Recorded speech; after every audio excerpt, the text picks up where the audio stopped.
You're listening to Disturbing the Priest with Brandon Baddock.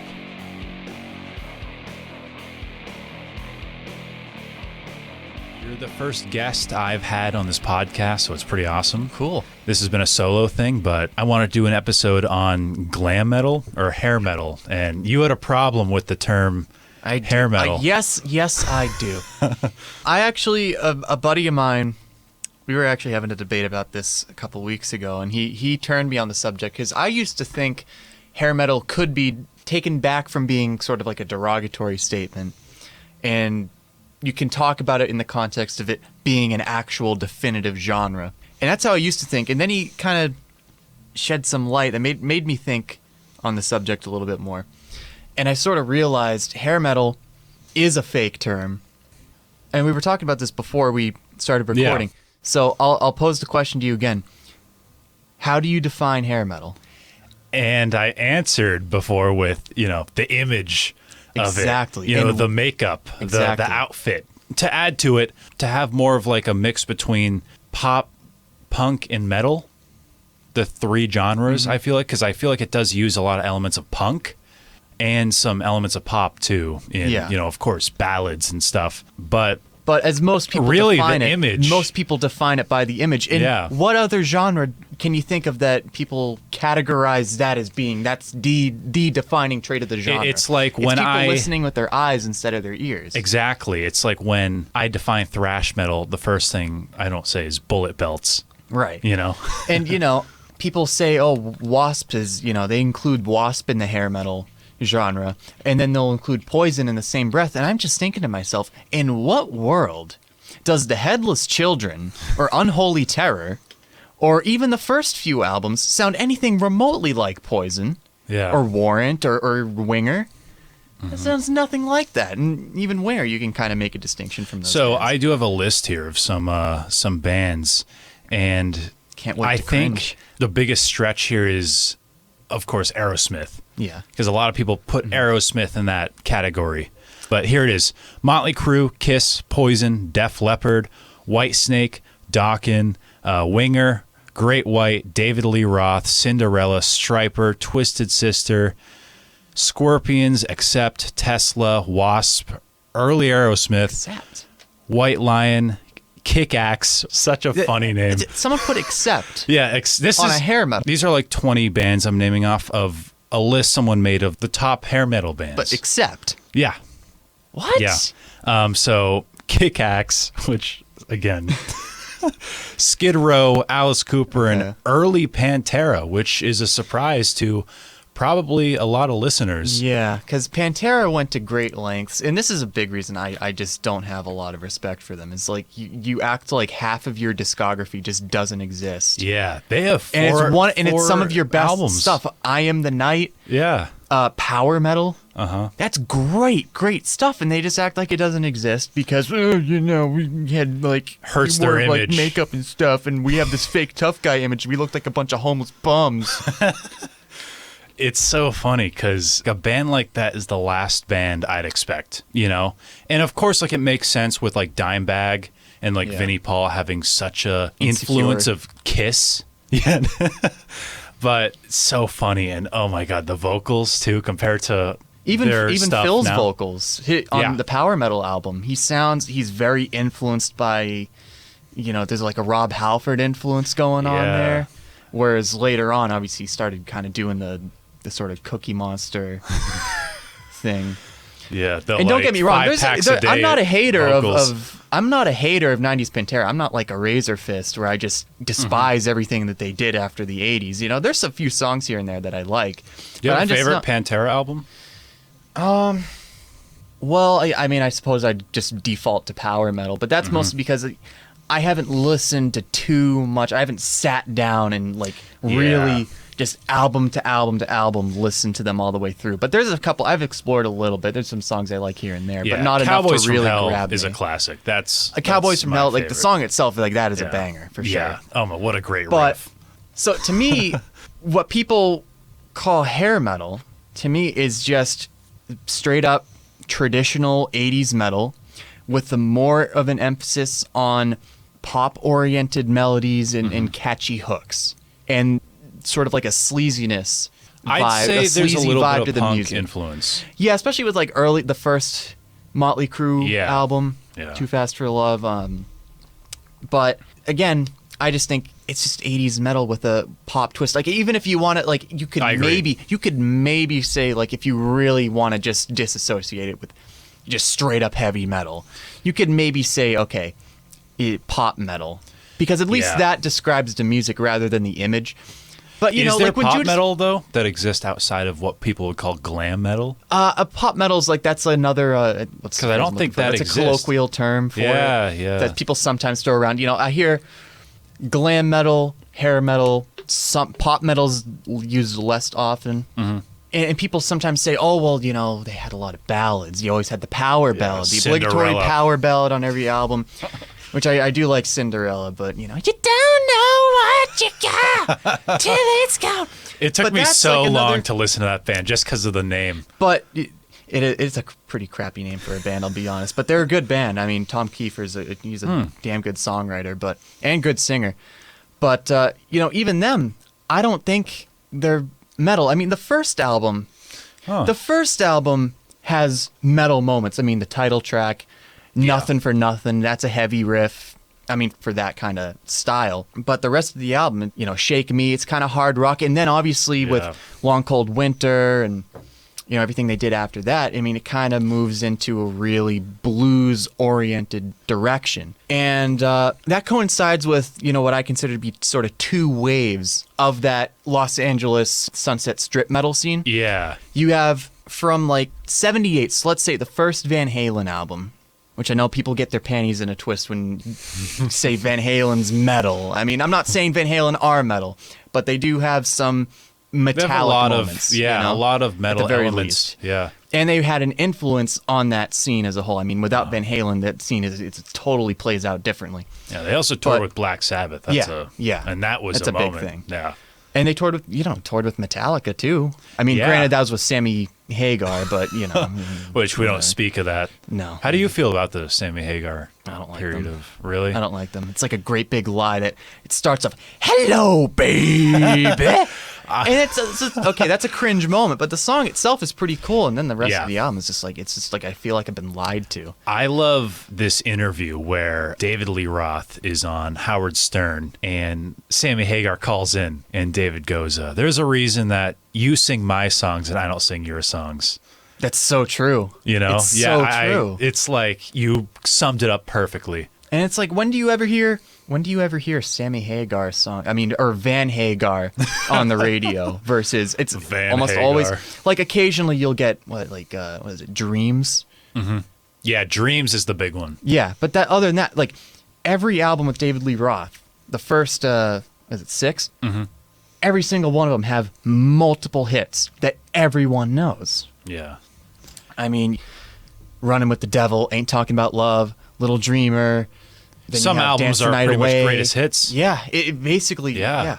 And I love the David Lee Roth era. Yeah, it's so great. I mean, Van it's Halen. just And those albums are perfect. They sound perfect. Yeah, and I would kind of put that in the pool of pop metal, as we're gonna call it now. I think it works. You know, you look at even that. You look like at Hot for Teacher though. Like the theatrical element of that song. Yeah. But I just feel like there's a lot of, you can even say Motley Crue elements in that era. The drums on that song, the intro, I just feel like there's a hard element to Van Halen. Yeah, but I don't even say I struggle to categorize them as, I'd say they're hard rock with some metallic moments. Mm-hmm. I don't want to full on say like they're this type of metal just because. Oh yeah, if I was to like write down 10 pop metal bands, I would not put Van Halen. Yeah, but I would but if it was a playlist, I can see them in that playlist. Mm-hmm.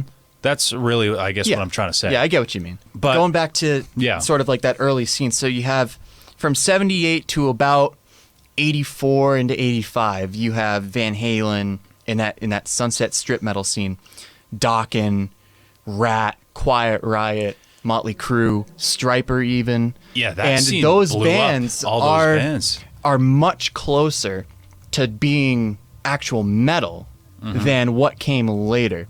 Because then after about 85, Motley Crue drops Theater of Pain. That's sort of my cutoff point for like the first wave of that scene. And then you get I totally agree. The image, because you think about what did Motley Crue sort of, that image that they had. I know I'm trying to disassociate with image. Their first album, they were dressed up, all the black leather. They looked like they had that satanic image going on. Yeah. And then, all of a sudden Home Sweet Home comes out and they're dressed in pink polka dots and they got, they're wearing pink eyeliner. Everything's all pink and glammy and sparkly. Do you think that's them competing with the scene? Because that's what really started to happen, especially with the resurgence of MTV. Yeah, that was kind of, that 85, 86, that was kind of the peak years of guys just straight up looking like chicks. Yeah. And then, you get girls, and they sort of kind of adopt this biker image along with like Guns N' Roses. And that's when you get the more bluesy elements. And that's when all those bands start coming in, this full on sort of this blues rock. And that's when it really stops being metal or even like kind of even remotely metallic for me in a lot of ways. And I'm not saying that, there aren't metal elements still present and accounted for, but it's definitely more 70s hard rock influenced, whereas a band like Dokken or even Rat, they definitely drew influence from, Don Dokken talks about he's a big fan of Saxon, Scorpions, Diamond Judas Head's a big one, too. Merciful Fate. A lot of people forget that their roots are in classic metal. Yeah. And a lot of people think they just spawn out of nothing. Where, no, they're huge Diamond Head fans. And it shows. Like, you can hear some of that in their early music. But as a scene, I feel like they evolved, especially evolving into MTV, where it was a video format along with the music element to it. So that's when it's like, who could look the craziest? Who could glam it up the most? Yeah. And I feel like it just became a thing of like just crazy outfits. And then we had the era of like ballads. And then there were so many clones of all these big bands. Yeah. And that's when you get, again, like that sort of those second wave bands come in and they all start to sound the same. They don't have as distinctive an image. It's just like at one point the genre, I feel like, just became like ballads for a while. It did. And like, so you released the hard rockin' song, the upbeat, up-tempo rock song, and then you come out with the ballad and all the violins and all that. Yeah. I feel like Dio did that way better, like Dio's ballads, because he did a bunch. And that's another point I want to make. People bitch and whine about the power ballads, and it's like, you realize Black Sabbath, Iron Maiden, Judas Priest, guess what? All three of those bands have power ballads. All your favorite some way, bands. shape, or form. Yeah. Like, Changes. Yeah, Out in the Changes. Cold by Judas Priest. Yeah. Hell, even Beyond the Realms of Death. Which is a fantastic song. It's a beautiful song. Yeah. But it is a ballad and no one wants to talk. But it's really funny because that's like one of the main points people will trash the genre because it's so ballad oriented, where in reality, Changes by Black Sabbath off their fourth record. Yeah. No one complains. It's a great song. Or I actually do. I see some people complain, but but I will say they kind of used ballads a little much down the line. Well, it was definitely a formula because the record companies definitely stepped in and they saw like, okay, we're going to make a lot of money here, and this is what you're going to do. I guess like Motley Crue really helped kick that off too with Home Sweet Home. Well, yeah, I mean, they talk about like the Motley Crue rule on MTV where certain songs could only be played or certain videos could only be played certain times throughout the day because everyone was calling in and, I want Home Sweet Home. I want Home Sweet Home. And my mom probably did it a few times, Like, that just shows like how impactful MTV was for the genre.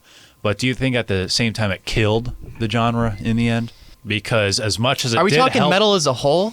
Or specifically the I guess LA you could scene? make that argument. Because, I mean, the 90s are kind of seen as like the dark ages for traditional metal. Yeah, when grunge came out and grunge really took over MTV, because MTV was a driving factor for all these hair bands, but grunge completely took over the market. But I guess you can say, like, and this isn't really like a Dio reference, but this genre is like the last in line when it came to like metal being sort of like metal being mainstream. Yeah.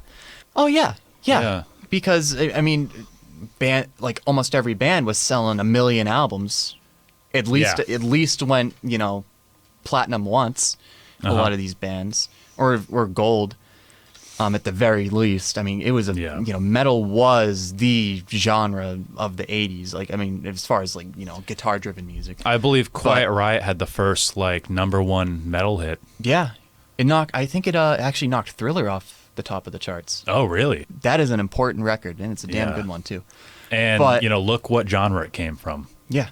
I do feel like metal. it's Underrepresented. appreciated. Yeah. Because it did come up with thrash metal. Yeah, because that's when you start to see the thrash metal scene is really starting to germinate around that time. And we see all these metal genres kind of happen one at a time, but I just feel like thrash metal and hair just competed so much. Because you have these bands like Black and White. Yeah, because you have these bands that are a lot kind of have similar influences. Obviously, a lot of the LA bands from the LA scene draw a bit more influence from 70s hard rock bands like Kiss or T-Rex and whatnot. New York Dolls a little bit too, I know. But if you want to go back to influences, David Bowie probably one of the biggest. Yeah. So you have these bands. They want to be more accessible. They don't, they're not interested in being as, fast and heavy as we could possibly be. They're just writing their songs and being, more melody oriented, more pop, catchy hooks oriented. Whereas you get all these thrash metal guys who are saying we just want to be as fast and as extreme and as heavy and as loud as we can possibly go. Let's see how far we can take this. And killing is my business. Yeah. And Megadeth, Dave and that's where that schism. That's where that genre. Schism really begins. Yeah. I'm going to connect Dave Mustaine because he very openly hated I believe hair. he called it gay LA metal. Yeah. But again, that's my issue Which with a is lot silly, of but thrash metal. Instead of just sticking to their own thing and just making their music, they just constantly throw shots at these guys who are also they're just minding their own business, partying, making music, having a good time doing it. And it just screeches insecurity to me about the heaviness of your own band. It's can you grow up and just write your damn music? Yeah, and it was always the big four. Yeah, always taking shots. Even Kerry King. Really, I know thrash metal, they all hated each other too. Yeah, and they even hated. There was even problems in the metalheads and punks. It gets all tribal. Yeah. It's weird. It's death metal and black metal. It's just music. Yeah, Jesus. But even Kerry King, he takes shots at W.A.S.P, who again, I don't like that they're lumped into hair metal. Listen to Unholy Terror. Jesus. Listen to Unholy Terror. Listen to Kill Fuck Die. That's W.A.S.P doing Manson better than Manson. It really is. It's an amazing, amazing album. Phenomenal tour. That's one I have to listen to in its entirety. But anyway. Is that the tour where they would throw raw meat into Well, the that was crowd? the first album. That was the first tour. So that was Sunset Strip era. Yeah. Yeah, that was the mid 80s. Yeah. 83 to 84, around there. But the Kill Fuck Die tour, they took it they were. I won't say it here, but just look it up. You can say whatever. This is a X-rated podcast. Okay. So Blackie would fuck this nun. He would have sex with this nun that was tied up on a cross with a knife dick on stage. On stage, and he'd sharpen the knife against this grindstone in front of in front of the audience's faces. Then he'd go up and have sex with this nun, and then he'd go down on her and use his mouth to rip out this fetus. And then he'd, this is Guar level stuff. Oh yeah, and then he'd have TVs all lined up around the stage and blasting porn and shit. Wow. Really brutal stuff. And he's talking about he calls it psychodrama. And people look at W.A.S.P. and they're a very fluff band. They're in this pool of hair metal. Yeah, that's people that don't know anything, because that's insane. if I hear people saying W.A.S.P. or W.A.S.P. are a hair metal band, ballads and all that, lump them in with Poison. I'm you listen to the first album, Torture Never Stops, Tormentor, I Fuck Like a Beast, I Want to Be Somebody. Yeah. That's just heavy metal. That is straight the names up alone heavy metal. Too. Headless Children, it far surpasses a lot of the things that even thrash metal bands have done. I'm not saying for speed or heaviness, but just for pure songwriting. Yeah. The Heretic, the title track, Thunderhead, Rebel in the FDG. Come on, just great stuff. Bands like Poison or Warrant don't go Def on. Leppard. Bands like that don't go on to make the Crimson Idol. Okay, That's all. I'll leave it at that. It's funny because when people think hardcore live shows, they think black metal, death metal, but that's way more hardcore than anything in thrash metal, which claim to be the more hardcore genres. Which they'd never admit, because then, it's like, because they're, I don't know, they're weird about it. Because the thing about thrash metal, I like some stuff here and there, but it doesn't have enough melody in it for it to really grab me as, being like catchy and like singing along and having a good time. But it's not extreme enough in a lot of cases for me to get my, fix for when I want to hear something like extreme or fast. Like I'll go to death metal, or I'll go to like, Sodom's thrash metal. But I mean, you listen to like Tapping the Vein. Like, that's such an interesting take album. Because, it does have these pop elements. There's that pop-esque enjoyment out of it where you just throw it on, opposed to thrash metal where it's speed, it's all over the place. And if you want that, go to black metal, go to death metal. Exactly. It's kind of this weird, like, no man's land. Yeah. Which I get. Like, I respect thrash metal because you wouldn't have those more extreme genres without it. I get that. But it's had its time. And a lot of these, new, like, sort of like old school thrash revival bands. That's one of the bigger bands, like Havoc. Yeah. It's just, I tried, and it's just like, it's... Yeah, I'm just going to listen to, like, Megadeth. Yeah. I'm a huge fan of thrash, but yeah, there is a very similar sound throughout them. Yeah. And of course, Metallica did have a few ballads. Yeah. And like, Death Angel has a few ballads, but Metallica grew out of all that. The Black Album, then the whole Load and Reload. Yeah, which I like. I like those albums. I actually really do like the Load and Reload. I think it's a really cool sound, and I think there's nothing like it. Even though that one song, Mama Said, where it's like their country song, and there's like that music video where James has a cowboy hat, and he's like sitting in the back of them. And then there's that other music video where like Jason Newsted's like rubbing crap all over himself. Yeah. What's that one? I'm trying to remember. Even really the album covers of those two. Yeah, like they dropped the classic logo, and then I don't know what they were trying to do. Like this weird like Crayola, looks like a crayon. It's actually James Hetfield hates it. It's blood and semen. You're never going to be able to look at it again. Which one? The same now. Both. Both. Load and Reload. What? Yeah. That's weird. Yeah, and James hates it. He hates the covers, and I don't blame him. To be honest. But one of the earlier bands of hair would be Kiss. And you can say the first. Yeah. Well, we talked about this before. Kiss started in 1973. Yeah, the first record was released in like 73. And I would say, I mean, the original makeup era was definitely like your basic 70s hard rock. They were also on a disco... They were also on a disco label, which is funny. Yeah, they made a disco song even. But people crap on Dynasty. I love Dynasty. That's a great album. But yeah, basically, most of 70s Kiss is just basic, 70s hard rock. There are a couple of heavy moments here and there. I mean, especially on like Parasite, I Want You off of Rock and Roll Over. Yeah, but their first one too, like Strutter. Oh yeah, like definitely, Black Diamond, but excellent record. Yeah, and as you move into the 80s, obviously you get Creatures of the Night, and that's a straight up metal album. That's heavy metal. The doomiest Kiss album there is too. Yeah, I mean, War Machine. War Machine's like I said this before. It's like God of Thunder, but like heavy metal. Yeah, slowed down. Just so good. What a heavy riff. Even, songs like Killers. I love the chorus riff in that. Was Dynasty their concept album? No, that was The Elder, which came out right before The Elder, Creatures. music from The Elder, and that was originally, they said that they were going to do a heavy album. They told their fans after Unmasked, okay, we're coming out, we're going to go back to being a hard rock band. And then they were like, hey, what if we, like, show our genius and the critics will like us? And that backfired heavily. I don't hate it as much as some people do, but it's not like... I've yet to listen to it. It's a trip. It's a trip, but... I feel like bands do that. Like, the Rolling Stones did that with Satanic Majesty's Request, where it's like, we're just going to make this, like, kind of wizard-esque concept album thing. I haven't heard that. It's so funny, because the Rolling Stones, they tried to make their own Sgt. Pepper. Yeah. And even like the covers, like all of them in the front, Like it kind of looks like Sergeant Yeah. Pepper, but like there's a theme to the album, and it's supposed to be like kind of psychedelic because the Beatles were kind of experimenting with psych at the time. Yeah. But it was it's one of the worst Rolling Stones albums ever. It just goes to show, like, just as a band, like, just have it naturally happen. Don't try to force Stay in your lane. a sound. Yeah.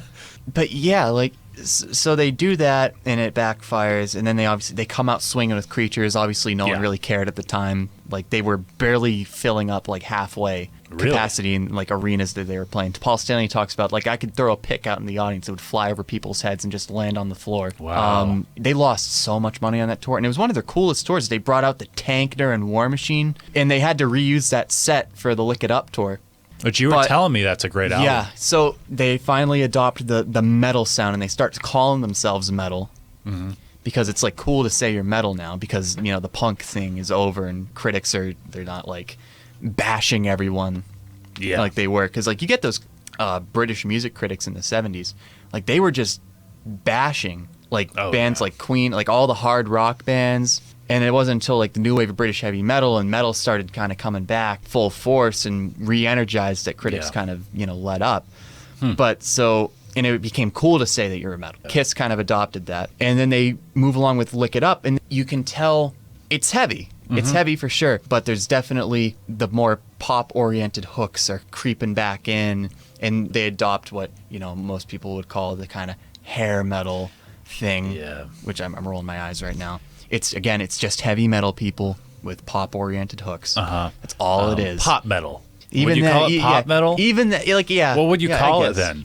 You know? Yeah, that's because true. I feel like, you know, thrash metal, death metal, hair metal kind of makes sense because, you know, I guess thrash, it's thrashy music. Yeah.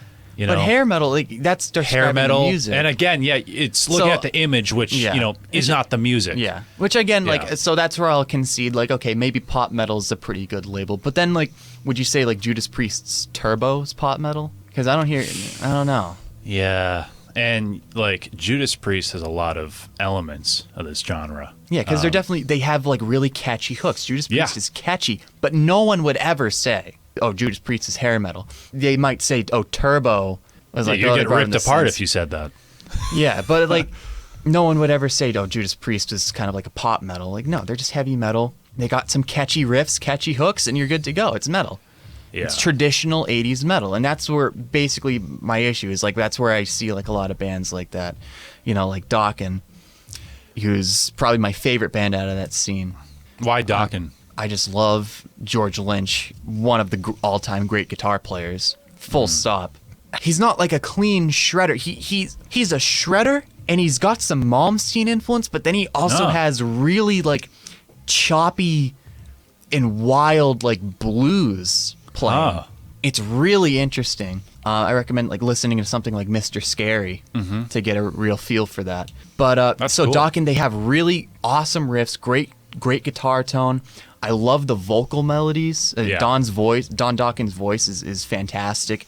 Even today, like I know people give him crap for, you know, not being able to hit the notes like he used to, but I mean, give the guy a break. He had a bout with stomach cancer, and he had to go under vocal surgery at the same vocal cord surgery at the same time, pretty much. Why did he go under surgery? Over touring. You know, also he's a smoker too, so or he was. So I guess, you know, you kind of got to rail on him for that a little bit. Yeah. No, but that's a funny thing you bring up, because there's so many of these singers, and it's weird because it's like this genre, like Vince Neil, and like, you know, Axl Rose a little bit. Axl Rose, Jesus. Stephen Pearcy too. You know, why is it these singers? Well, because it's the party hard lifestyle of that scene. Yeah, and you don't think it's because of Don? I mean, Don, he was a little older at the time. He was in his like mid-30s when Dokken was big. Do you not think that like maybe the genre, like singing wise, has higher octaves than other? Yeah, there's metal definitely bands? an emphasis on. Well, I mean, a lot of traditional metal, you have the higher vocals. I mean, you know, Rob Halford,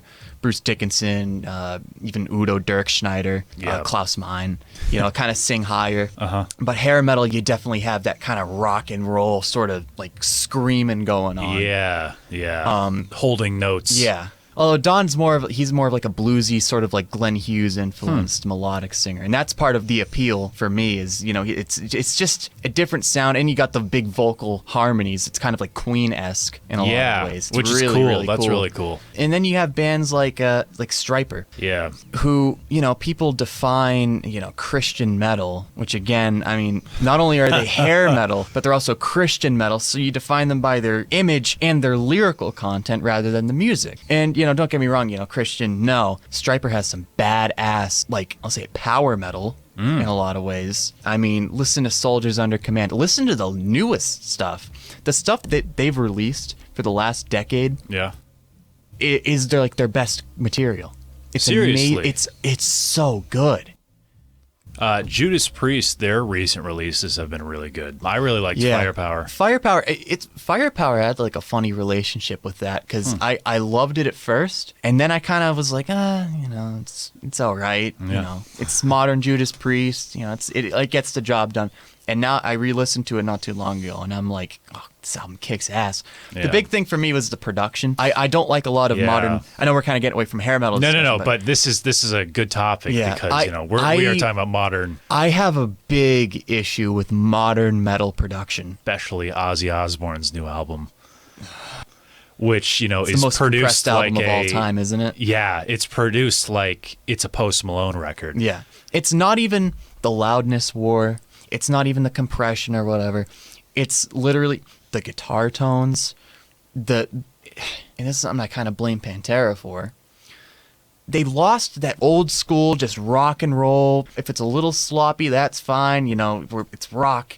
We're rocking out. That real, like, ballsy style of sound and playing. Yeah. It's just become really nerdy and mechanical. Yeah. And it sounds like humans aren't even really playing. Yeah. A lot of the time. Especially in Ozzy Osbourne's new album. Yeah. Nothing breathes. Everything is so distorted, so in your face. You put it on at any volume and it sounds like it's at 11. Yeah. And it's just so condensed and clustered. Even Ozzy's vocals are just very auto-tuned, which makes sense because of everything he's gone through. But at the same time, it's like, I don't think he needed that much. Which also, funny enough, Elton John was on that record, and you couldn't even tell it was Elton John. Yeah, it's these old rock and metal guys, if you're even going to call, I guess classic rock would be Elton John. These old dudes who have partied hard, lived it up. They're making music like 40 years later. Vince Neil is the prime example. He's not even talking. He's not even singing. It's squeals. He's squealing like a pig. Yeah. And, he looks like one too, but a little bit. I think Rob Halford, his vocals aged really well. Yeah, there was kind of a period there where he blew out his voice. Like, I can think of two. When was that? The Painkiller tour, where he just sounds like a big screaming baby for the whole tour. And, I love Rob Halford, and his performance on the actual album was phenomenal. But I think his voice, he wore it out, really. Because you compare the Painkiller performances to the Ram It Down tour. And the Ram It Down tour, he was just going all out. Like, because how Ram It Down begins the song, it's just like one of his highest screams. And he's hitting it note for note for the most part. Yeah. In the live setting. And Which then you is get to crazy. The Painkiller tour, and he has sort of like that whiny, not really good texture to his voice on that tour. And then he kind of got it back for a while. And then the reunion happened with Judas Priest. And it was okay. It wasn't great. And what era? This would have been about 2005. But now I saw him I saw the Firepower tour, and he sounded... I did too. He sounded great. Sounded great. Something I do like about his later vocals is how well educated he is in being a singer now. You can tell he's taken singing lessons. Yeah. You look at the song Halls of Valhalla. Oh, yeah. Yeah. Doing the death growls in the middle of the song. Halls of Valhalla, that phrase, he sings it starting off with like as high as he can sing, and then by the time he gets to Valhalla, he's singing as low as he can sing, almost like a death metal growl. Yeah. And it's like, damn, You know, this dude's in his 60s, 70s. You know how old Rob Halford is? He's got to be like, I think he's like 70 at this Yeah, point. it's like this dude, late 60s, is doing like a death metal growl, following up the highest octave he can hit. Yeah. That's extremely impressive. And you compare that to Vince Neil, he can't even sing. He can't even sing normally. But you know what's funny? A lot of people don't want to admit is that Ripper Owens is still going strong, around the same age that Rob was when he reunited with Judas Priest, and he can still pretty much sing Painkiller note for note. Really? Yeah, he's great. And by the way, him and KK Downing and Les Binks, who is the drummer on Stained Class, Hellbent for Leather, Killing Machine for European fans, and Unleashed in the East. He was the drummer for those 3 albums. He teamed up with KK Downing and Ripper Owens. They're coming out with an album pretty soon. That's awesome. I think it's called KK's Priest, Sermons of the Sinner. I think it's what the album's being called. And I heard they gave a sample of it. It sounded really cool. Really? Yeah. Now, here's a question for you. Is there any bands in this genre that you don't like? And we're talking about the like pop glam, metal again? hair, pop metal? Yeah. Like 80% of them. Really? I think, look, like what is the I think biggest name? There's some, well, Because I can Poison, name a couple. Enough's, I don't like Poison. I don't know if they were based out of LA, but Enough's Enough. They suck ass. I'll be honest, not a fan of Great White. Really, I like the first 2 because they're definitely Don Dokken actually produced them. I know I talked about Dokken. Seriously? I just love Dokken, but he produced like the demo or the EP, I didn't know that. and that's why it's a bit more rock. Did he produce other albums in the genre? He produced an album with Saint Vitus. Really? Yeah, Wow. it was one of those. That's I think it was cool. one of their '90s albums. Huh. No one really knows Saint Vitus in the 90s. I didn't even know they were around in the 90s. He talks about how he's like, hey man, you guys are influenced by Sabbath. You know, you should Sabbath had some faster songs. You should try something like that because they were all, Saint Vitus. They're all smoking Born weed or Too whatever. Late. That is, Yeah. it's like a 14-minute song. Yeah, and he's saying like all their songs are like da da da da da, and I'm like, why don't you do a faster song? They're like, okay. They come back the next day. Hey Don, we made a fast song, man. He plays it and it's like da da da. Da. And he also produced. There's this band called this punk band from LA. It's called the Weevils, something like that. I thought you were about to say Weezer. No, not Weezer. Oh The boy. Teal album, or whatever it's called.